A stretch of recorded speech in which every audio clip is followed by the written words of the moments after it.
గౌరవ ఇన్ఛార్జ్ మంత్రి పొంగులేటి శ్రీనివాసరెడ్డి గారు, గౌరవ మంత్రివర్యులు సీతక్క గారు, గౌరవ పార్లమెంట్ సభ్యులు, శాసనసభ్యులు, శాసన మండలి సభ్యులు, అధికారులు, మీడియా మిత్రులందరికీ నమస్కారం. మీడియా మిత్రులు తొందర సెటిల్ డౌన్ రండి. లాస్ట్ టైం అయిపోతుంది కాబట్టి మేము కొంచెం తొందర చేస్తున్నాం, ప్లీజ్. మరి దేవాదుల నీటి విషయంలో మా కాంగ్రెస్ ప్రభుత్వం వచ్చిన తర్వాత ముఖ్యమంత్రి రేవంత్ రెడ్డి గారి నాయకత్వంలో కాంగ్రెస్ ప్రభుత్వంలో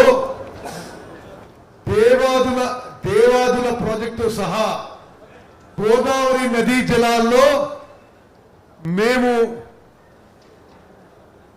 అత్యంత కమిట్మెంట్తో, సిన్సియారిటీతో గోదావరి జలాలు మొత్తం మనకి అలకేట్ అయిన 968 టీఎంసీ ఉపయోగించుకోవడానికి నిరంతరం ప్రయత్నం చేస్తున్న విషయం నేను మీకు మనవి చేస్తున్నా.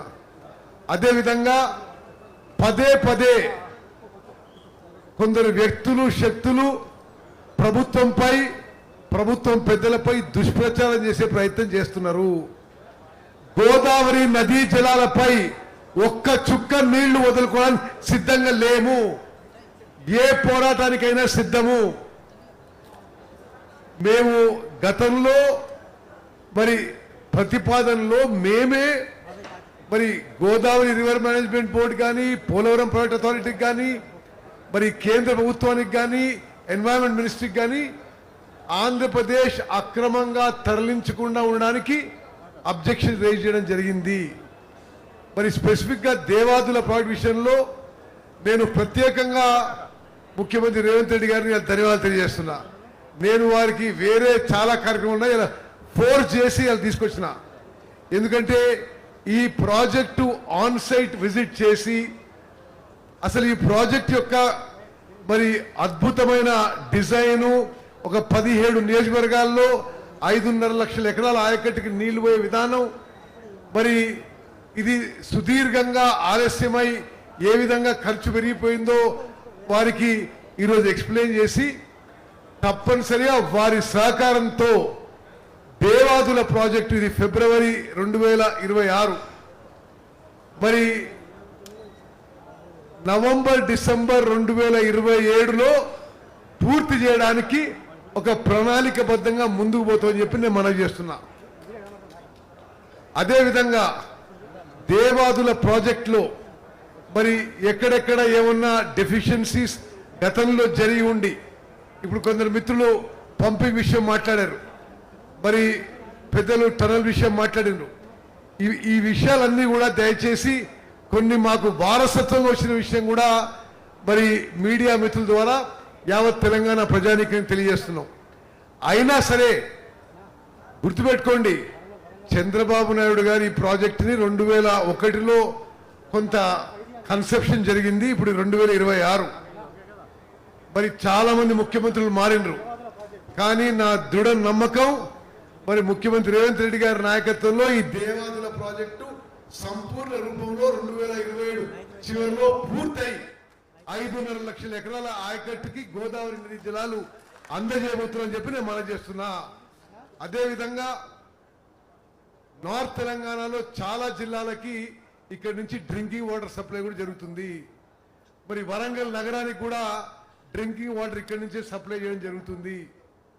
తప్పనిసరిగా దేవాదుల ప్రాజెక్ట్ని వేగవంతం చేసి అన్ని విధాలుగా ఇప్పుడు ముఖ్యమంత్రి గారు ప్రకటించారు, దేవాదుల ప్రాజెక్టుతో సహా రాష్ట్రంలో ఉన్న ఇరిగేషన్ ప్రాజెక్టులన్నిటికీ ఎక్కడెక్కడైతే భూసేకరణకి నిధులు కావాలనో వచ్చే జూన్ 2 లోపల రాష్ట్రంలో ఉన్న అన్ని ఇరిగేషన్ ప్రాజెక్టులకి అదనపు నిధులు కేటాయించి, ఎన్ని నిధులు అవసరం ఉన్నా కేటాయించి మొత్తం ఇరిగేషన్ ప్రాజెక్టులకి భూసేకరణ జూన్ లోపల పూర్తి చేస్తామని చెప్పి ముఖ్యమంత్రి గారు ఈరోజు ప్రకటన చేసిండ్రు. వారిని నేను అభినందిస్తున్నా.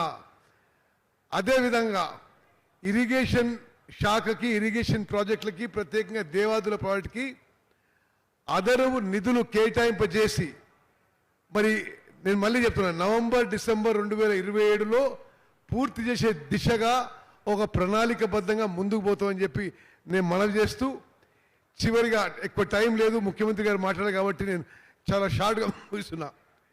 గోదావరి నదీ జలాలపై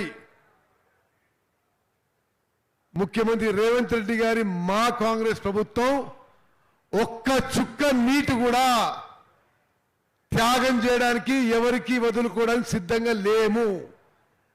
గతానికంటే ఎక్కువ కృష్ణా గోదావరి నదీ జలాలు తెలంగాణ నీటి వాటాలు నీటి హక్కులు కాపాడడానికి మరి అన్ని ఫోరమ్స్లో రివర్ మేనేజ్మెంట్ బోర్డులో కానీ ట్రిబ్యునల్లో కానీ సుప్రీంకోర్టులో కానీ కేంద్ర ప్రభుత్వంతో కానీ ఎక్కువ పోరాటం చేస్తున్నాం. తప్పనిసరిగా మా కాంగ్రెస్ ప్రభుత్వంలో గోదావరి నదీ జలాల విషయంలో కానీ కృష్ణా నదీ జలాల విషయంలో కానీ మరి తెలంగాణ యొక్క నీటి వాటా నీటి హక్కులు మేము సంపూర్ణంగా కాపాడుకుంటాం. గోదావరి నది మీద అన్ని ప్రాజెక్టులు పెండింగ్లో ఉన్న ప్రాజెక్టులన్నీ కూడా పూర్తి చేస్తాం. మరి అదేవిధంగా ఎస్ఆర్ఎస్పి ప్రాజెక్టు చాలా గొప్ప ప్రాజెక్ట్, అది 120 టీఎంసీలకి కెపాసిటీతో కడితే ఈరోజు క్రమక్రమంగా సిల్టేషన్ అండ్ సెడిమెంటేషన్ వల్ల దాని కెపాసిటీ 80 టీఎంసీకి తగ్గింది. ఎస్ఆర్ఎస్పి డీసెడిమెంటేషన్ అండ్ డీసిల్టింగ్ కూడా చేపడతాము. కడెం ప్రాజెక్టు ఆల్రెడీ చేపట్టినాము. కడెం ప్రాజెక్టు మేము అధికారంలో రాకముందే 50% స్టోరేజ్ తగ్గిపోయింది సిల్టేషన్ అండ్ సెడిమెంటేషన్తో. దానికి ఆల్రెడీ డీసెల్టేషన్ మొదలుపెట్టినాం. మరి గోదావరి బేసిన్ మీద ఉన్న పెండింగ్ ప్రాజెక్టులు పూర్తి చేస్తాం. ఎగ్జిస్టింగ్ ప్రాజెక్టులన్నీ కూడా పూర్తి స్టోరేజ్ కెపాసిటీకి పోయే విధంగా మరి మేము ఆ డీసిల్టేషన్ అండ్ డీసెడిమెంటేషన్ ఒక నేషనల్ ఫ్రేమ్వర్క్ కింద చేపడతాం. తప్పనిసరిగా ఇంకో పెద్ద విషయం మీడియా మిత్రులారా మీకు తెలియజేయాలి. గోదావరి బేసిన్లో ఉమ్మడి వరంగల్ జిల్లాతో సహా తెలంగాణ చరిత్రలో కానీ ఉమ్మడి ఆంధ్రప్రదేశ్ చరిత్రలో కానీ ఎన్నడూ లేనంత ఎక్కువ స్థాయిలో రికార్డు స్థాయిలో ఏకరేజ్లో ఎక్కువ ఎకరాల్లో మరి వరి కానీ ఇతర పంటలు పండినయి. ఎక్కువ వరి పంట పండింది, ఎక్కువ ప్రొక్యూర్మెంట్ జరిగింది. ఇది మన కాంగ్రెస్ ప్రభుత్వంలో విషయం. దయచేసి మీ ద్వారా యావత్ తెలంగాణ ప్రజానికి తెలియజేస్తున్నాను. గోదావరి బేసిన్లో highest acreage, highest paddy production, highest procurement మరి మన కాంగ్రెస్ ప్రభుత్వంలో గత 2 ఏళ్లలో జరిగిన విషయం కూడా నేను మనవి చేస్తూ మరి గౌరవనీయులు పెద్దలు ముఖ్యమంత్రి రేవంత్ రెడ్డి గారు సందేశం ఇస్తే కోరుతున్నాను.